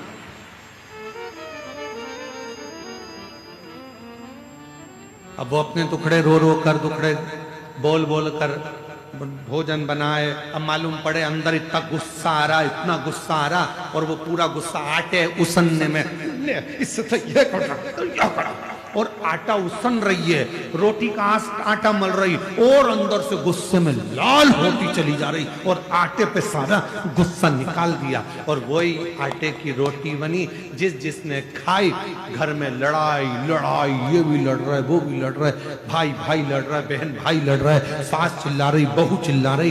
क्यों? क्योंकि वो आटे में तुम्हारा क्रोध चले गया। कई माताओं की आदत रहती है, चावल में सीटी नहीं आती। अरे बोले तो जम के, चावल में सीटी नहीं आती तो गुस्से में वो चावल की सीटी बार बार सीटी पर वो आई नहीं, आई नहीं, तो इसने 2 बार लाया, ऐसे 2 बार, आखिरी में उसने धम के दिया, रपा। अब तुमने तो चावल में देर रख के गुस्सा निकाल रही हो चावल की सीटी पर। चावल की सीटी में जो बूंद बूंद भाप का पानी अंदर गिर रहा था, उसमें तुम्हारा क्रोध भी उस चावल में चला गया। किसी ने खाया, गुस्से में लाल हो गया। तुम्हें समझ में नहीं आ रहा मेरे घर में ना जाने क्या हो गया। पहले बहुत शांति थी, आजकल जिसे देखो वो गुस्से में बोलता, वो झगड़ा करता, लड़ाई करता, क्रोध करता। क्या कारण? जो भोजन बन रहा है उसमें जरूर कुछ ना कुछ त्रुटि हो रही है। इसीलिए आप लोगों से कहते हैं कि कहीं मंदिर जाओ, देवालय जाओ, शिवालय जाओ, सीहोर कुबरेश्वर धाम जाओ, तो आपसे निवेदन है कि होटल में भोजन कम करो। पहले कुबरेश्वर धाम की खिचड़ी प्रसाद 2 रोटी कुबर बाबा के भंडारे की अवश्य खाओ, जिससे हमारे रोग दूर हों, दुख दूर हों, कष्ट दूर हों, परेशानी, तकलीफ दूर। हमारे कष्ट, हमारे रोग, हमारी तकलीफें दूर हो, वहां का प्रसाद। और शंभु शरणे पड़े मांगू घड़ी रे घड़ी, दुख काटो दया करी ने दर्शन आपो। शंभु शरणे मांगू घड़ी रे, ये प्रेशर है, स्पीकरों का बढ़ाओ ना। काटो दया करी ने दर्शन। नरसिंह भगवान का क्रोध बहुत तीव्र था। हिरण्यकशिपु का रक्त शरीर में लग गया था, जिसके कारण वसुदेव को क्रोध आ रहा था, गुस्सा आ रहा था। क्रोध शांत नहीं हुआ।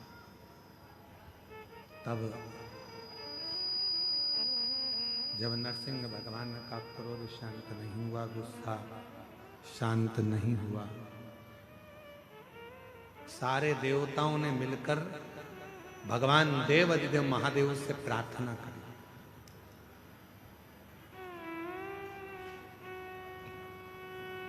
एक कथा है प्रत्यग्र माता की। कथा के प्रारंभ में कहा है, दो देवी हैं, उन दोनों का जल यदि आप उनका नाम भी पुकार लेते हो, हम तो यहां तक कहेंगे, अगर किसी को बहुत गंदे गंदे स्वप्न आते हो, बहुत गंदे स्वप्न, हर कुछ दिख रहा है, सांप दिख रहे हैं, मौतें दिख रही है, कहीं कुछ दिख रहा है, एक्सीडेंट दिख रहा है, अपने ही मालूम पड़े पति के बारे में ही गलत देख लिया, पत्नी के लिए गलत देख लिया, माँ बाप के लिए गलत देख लिया, भाई बहन के लिए गलत देख लिया। कभी कभी ऐसा लगता है अंदर से कि मेरे पति के साथ कुछ गलत ना हो जाए, मेरे बेटे के साथ गलत कुछ ना हो जाए, मेरी पत्नी के साथ गलत कुछ ना हो जाए। घर के लोगों के लिए हम जब गलत गलत विचार मन में आने लगते हैं, तब प्रत्येक माता का नाम या दंतेश्वरी माता का नाम किस रूप में लेना है, वो कथा चल। और शायद संपूर्ण विश्व में इस कथा की धूम है, पूरे विश्व कि दंतेश्वरी माता की कथा को हमें श्रवण करना है। आखिर माँ का स्वरूप क्या, माता का स्वरूप, माता का स्मरण, माता की भक्ति, माता का विश्वास। तो नरसिंह भगवान का क्रोध बड़ा तीव्र हो रहा था, प्रकट हो रहा था। वो क्रोध शांत नहीं हो रहा था, क्रोध शांत। सब देवता मिलकर भगवान देवाधिदेव महादेव के पास में पहुंच गए, भगवान शिव जी के पास। और भगवान देवाधिदेव महादेव के पास में जाकर, भगवान शंकर जी के पास जाकर भगवान देवाधिदेव महादेव से प्रार्थना कर, बाबा नरसिंह भगवान को बड़ा क्रोध आ रहा, बड़ा, आप उस क्रोध को मिटा दीजिए, आप उस क्रोध को शांत कर दीजिए, उस क्रोध को समाप्त कर दीजिए।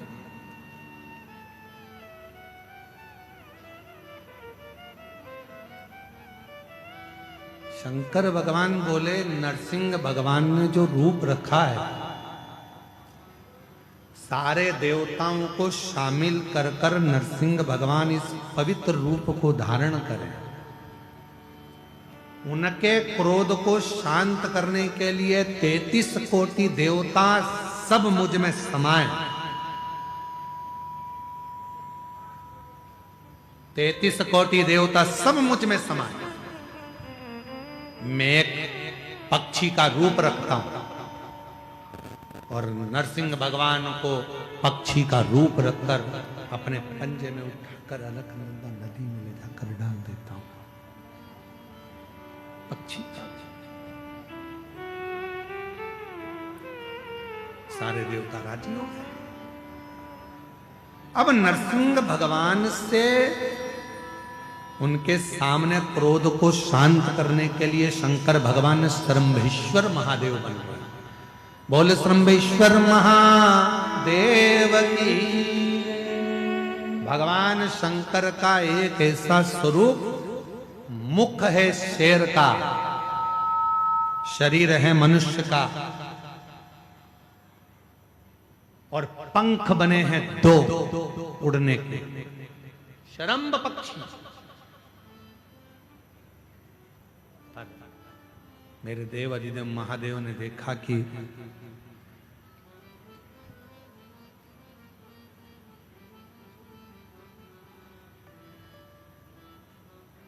मेरे भोलेनाथ जी ने देखा कि ये मैंने सिंह का रूप तो ले लिया है, मनुष्य का शरीर भी हो गया है, पर पंख किसको बनाया जाए। तब मेरे भोलेनाथ ने त्रिदेवियों का आवाहन किया, हे लक्ष्मी, हे पार्वती, हे सरस्वती, आओ और तुम मेरे पंख बन जाओ।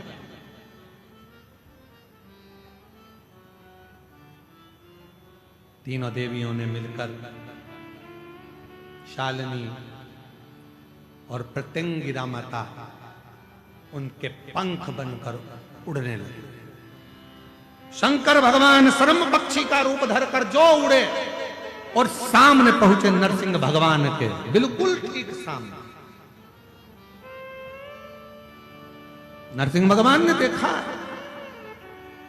कि ये तो शंकर भगवान सारे देवताओं को लेकर आ गए, और अब तो नरसिंह भगवान का और तीव्र क्रोध आ गया, और तीव्र और क्रोध बढ़ गया, और जैसे ही और तीव्र क्रोध हुआ, नरसिंह भगवान ने अपना और रूप बदल लिया। शंकर भगवान बने शरम पक्षी, तो नरसिंह भगवान स्वयं गंडभैरुण का रूप धर लिए। एक ऐसा पक्षी जिसके दो मुख थे और बड़े बड़े पंख, दोनों में होने लगा युद्ध। देवता ने सोचा था हम तो इनको ठंडा करने के लिए, शांत करने के लिए जा रहे थे, पर इन दोनों में तो युद्ध छिड़ गया। करें क्या? उसी समय मां शरम्भ पक्षी के उस पंख के रूप में जो मां प्रत्यंगिरा माता थी, उसी समय पर उन्होंने अपना स्वरूप अलग किया, और जैसे एक सिंह का मुख होता है, सिंह का मुख है, नारी का स्वरूप है, और मां उसी पल प्रत्यंगिरा माता के रूप में प्रकट हो गई। उसी पल, उसी दर्द, उसी समय। आप लोग दर्शन कर रहे होंगे आस्था चैनल पर, सभी आस्था चैनल वासी और जितने भी कथा में बैठे हैं, एलईडी पर भी आप लोग प्रत्यंगिरा माता का दर्शन कर रहे होंगे। सिंह का मुख है मां का, भयंकर जिह्वा लपलपाती हुई, भयंकर दंत है माता के, शरीर स्त्री का है मां के।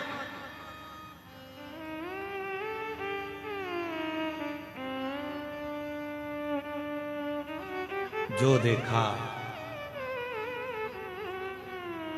गंडभैरुण के रूप में विराजमान नरसिंह भगवान और शरम्भ के रूप में विराजमान मेरे देव अधिदेव महादेव दोनों ही शांत हो गए, और दोनों शांत होते से ही प्रत्यंगिरा माता को जो देखा तो शिव जी ने कहा, है प्रत्यंगिरा, तुम वो शक्ति हो जो पार्वती सती का एक स्वरूप है। तुम्हारे दंत का दर्शन एक प्रत्यंगिरा के रूप में होगा, और सुनो प्रत्यंगिरा, जहां मेरी आद्य शक्ति सती का पूरा स्वरूप जब पूर्ण तरह से भगवान नारायण के चक्र द्वारा खंडित कर दिया जाएगा, जिस स्थान पर मेरी सती के दंत गिरेंगे, वो प्रत्यंगिरा तुम्हारा ही एक बल स्वरूप दंतेश्वरी के रूप में पूजा जाएगा। स्वयं दंतेश्वरी, एक प्रत्यंगिरा और मां आद्य शक्ति सती माता का जब शरीर के टुकड़े करे गए, जो दंत गिरा है वो दंतेश्वरी के रूप में मां विराजमान हुआ है।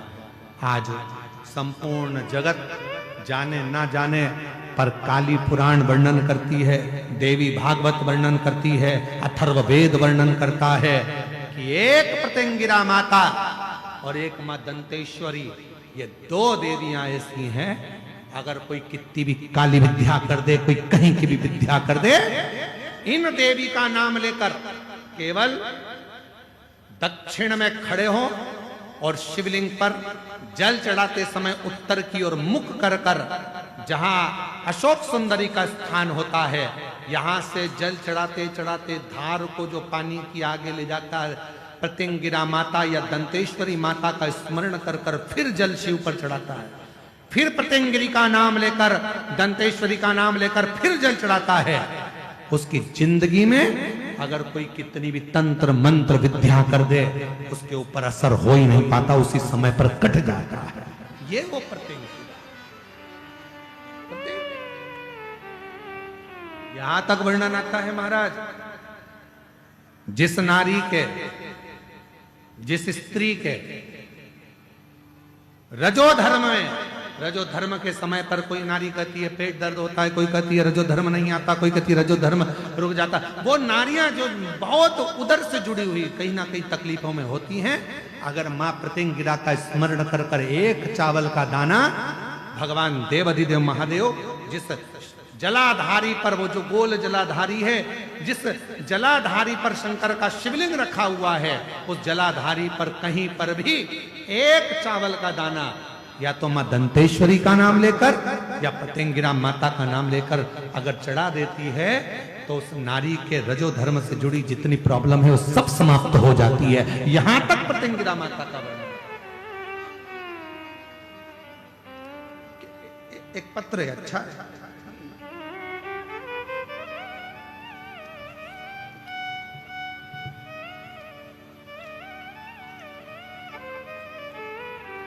संतोष बिसाई, संतोषी बिसाई, दिलीप बिसाई, ग्राम पढ़ना जरा जल्दी बोलो पढ़ के।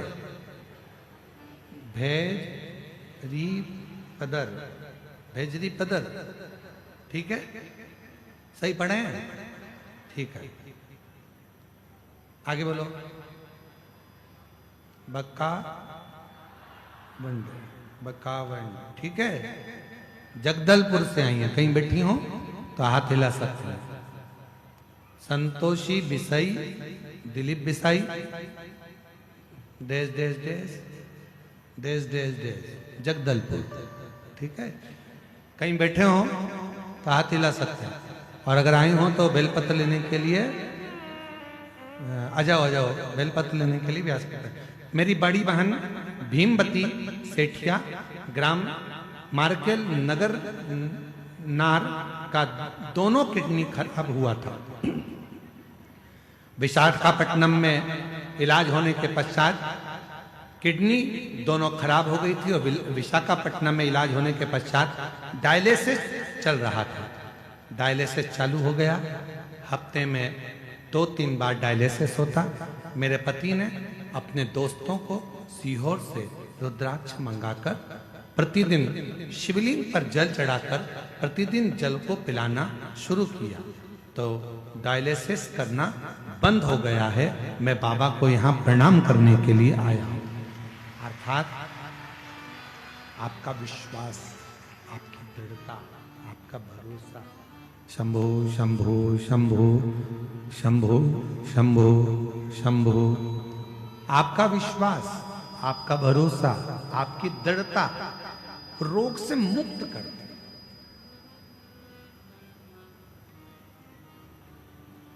प्रतिंगिरा माता का नाम लेकर अगर आप चावल चढ़ा रहे हो तो उसमें आपका विश्वास होना चाहिए। मां दंतेश्वरी का नाम लेकर चावल चढ़ा रहे हो तो उसमें आपका विश्वास होना चाहिए। एक पत्र और है,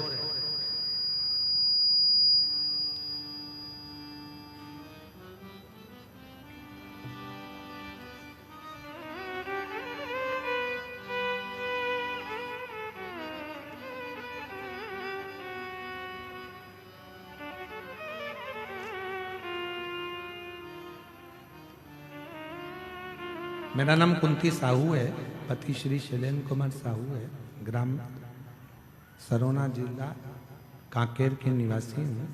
मेरी उम्र 38 वर्ष है। मेरा मोबाइल नंबर ये है, कहीं बैठी हो तो हाथ हिला सकती हैं।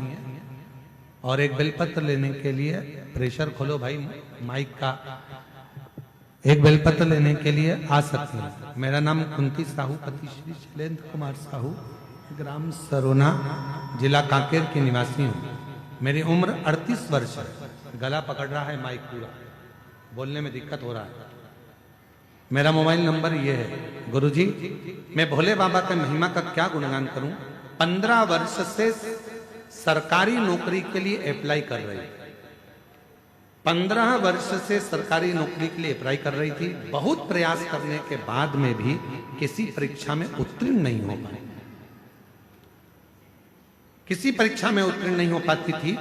आप कहते हो गुरुदेव कि मोबाइल यूट्यूब में से घर में कथा सुन सकते हो। बाबा सभी की प्रार्थना स्वीकार करते हैं। मैंने भी मोबाइल में कथा सुनना प्रारंभ किया।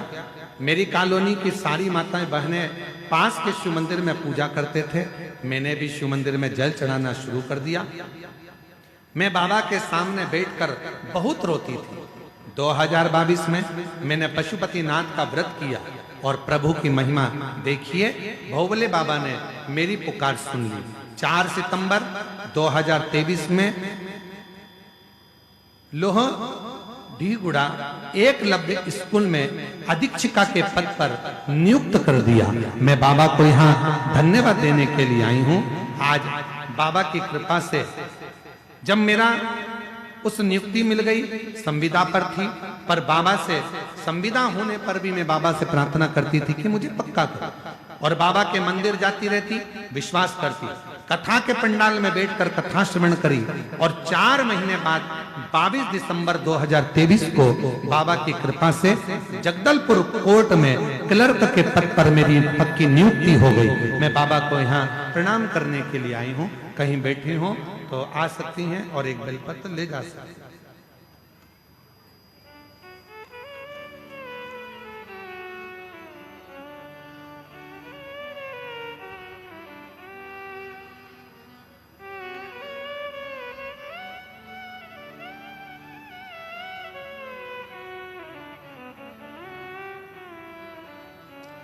और तेरी कृपा का क्या है भरोसा, अब किस पर हो जाए, जरा सी हम पर कर दो, जरा सी हम पर कर दो।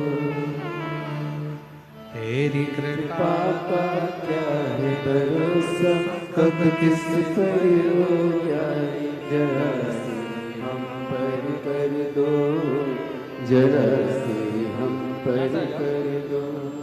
जिस पर भी हो गई तेरी कृपा करुणा, हो भव पार हुआ, भव पार हुआ, पापी हो चाहे। ये माता जी का दोनों किडनी खराब है, डायलिसिस चल रहा था। 1 हफ्ते में 3-3 बार होता, और शिव जी की कृपा से आज एक भी डायलिसिस की जरूरत नहीं है। किडनी ने काम करना प्रारंभ कर दिया। जोरदार ताली बजाओ। माँ ऐसे हाथ हिला दो एक बार। हर हर महा करुणा भव पार हुआ, भव पार हुआ, पापी हो चाहे जितना, उसका भी बाबा उद्धार हुआ, उद्धार हुआ। गण का जैसे तेरे मन को भाई, जरा सी हम पर कर दो, जरा सी हम पर कर दो। शिव पर अगर हम भरोसा करते हैं, भगवान शंकर पर यदि आपका और हमारा भरोसा होता है तो शिव उसको स्वीकार जरूर करता है। आपका भरोसा कितना है शंकर जी पर, आपका विश्वास कितना है शिव जी पर, ये आपके ऊपर निर्भर करता है। प्रत्यंगिरा माता, बोलो कौन सी माता? जम के बोलो। प्रत्यंगिरा। आस्था पे फोटो चल रहा है? प्रत्यंगिरा माता और दंतेश्वरी माता, जितने सामने से रहकर यदि कोई तकलीफें हमको भेजता है या सामने से रहकर कोई तकलीफें आती हैं, ये दोनों देवी उसको काट देती। छत्तीसगढ़ वालों, तुम्हें गौरव होना चाहिए, बस्तर के रहवासियों को गौरव होना चाहिए कि तुम मां दंतेश्वरी की गोद में रहते हो। मां दंतेश्वरी की गोद।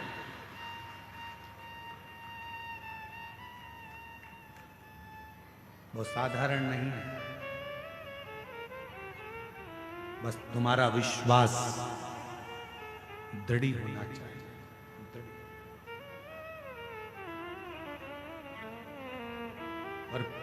निवेदन करूं आप सभी को, बोलूं मैं इस व्यासपीठ से वर्णन करूं, आप सबको निवेदन करूं कि यहां तक यदि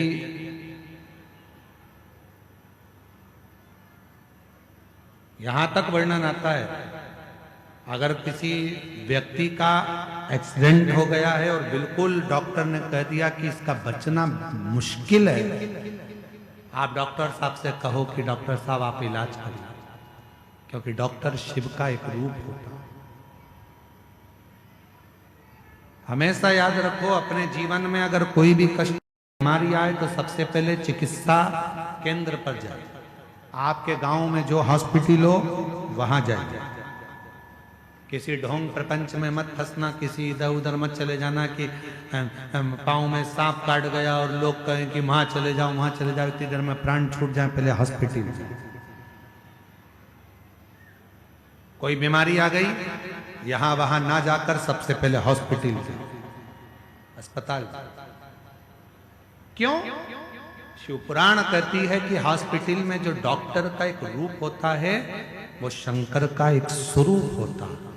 आप उसको शिव मानकर जब कहोगे कि इसको रोग आ गया, बीमारी आ गई, इलाज करिए। जांच का बोले जांच करिए, दवाई का बोले दवाई का, पर साथ में भगवान शंकर के ऊपर एक लोटा जल चढ़ाकर वो जल का भी आचमन कराते रहो। जब दवा और दुआ दोनों साथ चलती है तो व्यक्ति जल्दी ठीक हो जाता है और स्वस्थ। दवा दुआ दोनों साथ चलना चाहिए तो व्यक्ति ठीक होता है। महाराज मान लो कोई एकदम एक्सीडेंट हो गया, डॉक्टर ने जवाब दे दिया कि अब तो मुश्किल है, बहुत मुश्किल, बहुत मुश्किल। तब प्रयास करो, बन सके रात्रि के समय हो चाहे दिन का समय हो, कभी भी शिव जी के मंदिर में जाकर एक हाथ में दूध लेकर, एक हाथ में जल लेकर, मां प्रत्यंगिरा का नाम लेकर, मां दंतेश्वरी का नाम लेकर उस दूध और जल की धार को एक सांस शिव पर चढ़ाना प्रारंभ करो और प्रारंभ करो और उसका नाम बोलकर कि बाबा उसको संभाल लेना मेरे भोलेनाथ। बहुत डॉक्टर मना कर रहा है पर तू कृपा करेगा तो वो अच्छा हो जाए, तेरी करुणा तो वो ठीक हो जाए, तू कृपा आजा, तू दया, तू करुणा। बेलपत्र ये तेरी उदारता, ये तेरी कृपा, तेरी करुणा।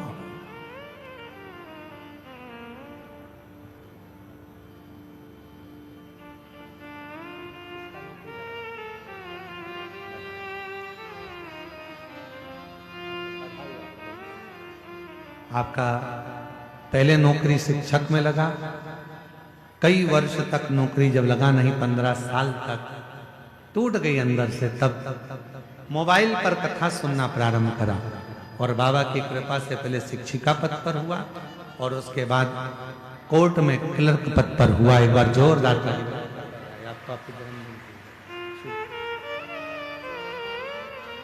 शिव उपासना मूल है, शंकर की उपासना मूल है। मां प्रत्यंगिरा ने नरसिंह भगवान और भगवान शंभेश्वर के दोनों को दर्शन दिया, दोनों, और दोनों के क्रोधों को शांत कर दिया, दोनों के। शिव पुराण कहती है देवराज नाम का ब्राह्मण ना कभी मंदिर गया था, ना कभी शिवालय गया था, ना कभी उसने दर्शन किया था, ना कभी आराधना करी थी, पर शिव की भक्ति में कभी नहीं रमा था। चोरी का धन लेकर जा रहा था, मंदिर के अंदर प्रवेश कर गया, शरीर में ताप गिर रहा था, बुखार आ रहा था। एक ब्राह्मण शिव पुराण की कथा कर रहा था, वो श्रवण कर रहा था। 2 क्षण की शिव महापुराण की कथा उसके कानों में चली गई और आखिरी में उसके प्राण बेलपत्र के वृक्ष के नीचे छूट गए। देव अधिदेव महादेव स्वयं नंदी लेकर आए और उसको ले जाकर कैलाश पर पहुंचा।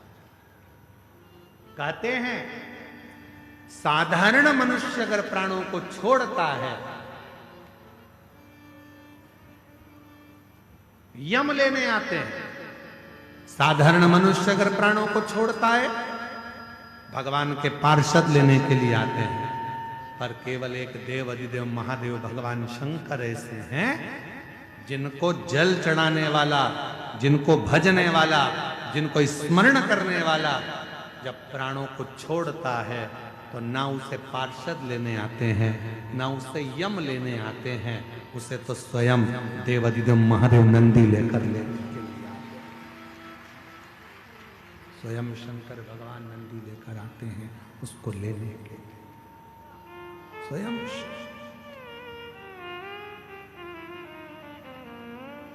और जिस पर भी हो गई तेरी कृपा करुणा वो भव पार हुआ, भव पार हुआ। पापी हो चाहे जितना उसका भी बाबा उद्धार हुआ, उद्धार हुआ। का जैसे तेरे मन को भाई, जरा सी हम पर कर दो, जरा सी हम पर कर दो। तेरी कृपा का क्या है भरोसा, कब किस पर हो जाए, जरा सी हम पर कर दो, जरा सी हम पर कर दो। उसकी उदारता से, उसकी करुणा से, उसकी दया से। वर्णन आया एक बिंदुक नाम का ब्राह्मण था, उसकी धर्मपत्नी का नाम चंचूला देवी था।